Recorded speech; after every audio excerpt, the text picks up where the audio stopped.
کہ شخص جب رسول گرامی اسلام کی خدمت میں حاضر ہوتا ہے، یا رسول اللہ ہمسایہ اذیت و آزار کر رہا ہے، بہت زیادہ میں اذیت میں ہوں اس ہمسائے سے. رسول گرامی اسلام نے فرمایا جاؤ جو ہے وہ صبر کرو، صبر سے کام لو. چلا گیا.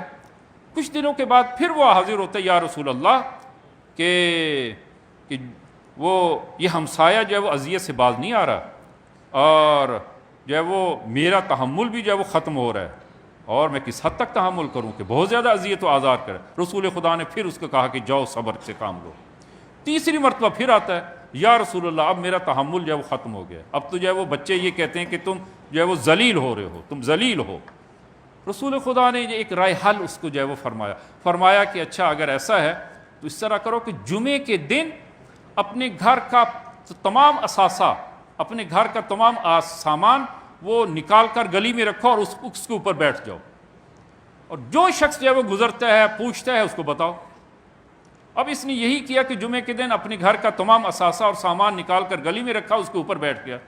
اب جمعے کا دن تھا، لوگ جمعے کے لیے آ رہے ہیں. جب وہ ایک آیا گزرا کہ جناب بھائی آپ ادھر کیوں بیٹھے ہیں اور پورے گھر کا سامان نکال کر ادھر بیٹھے؟ کہا اس ہمسائے سے تنگ آ کر، اس کی اذیت سے میں یہاں بیٹھا ہوں. لعنت ہو اس پر کہ جو ہے وہ اس قدر جو ہے وہ ہمسائے کو اذیت کر رہا ہے. وہ گزر گیا. دوسرا آیا، اس نے پوچھا، یہی کہا لعنت ہو اس پر. تیسرا لعنت ہو اس پر.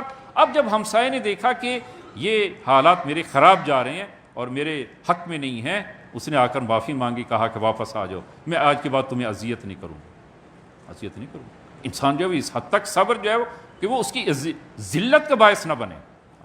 لیکن جو ہے وہ فرمایا کہ صبر سے کام لیں. صبر در آزار، دوسروں کی جو ہے وہ آزار میں انسان جو ہے وہ تحمل سے اور صبر سے جو ہے وہ کام لے.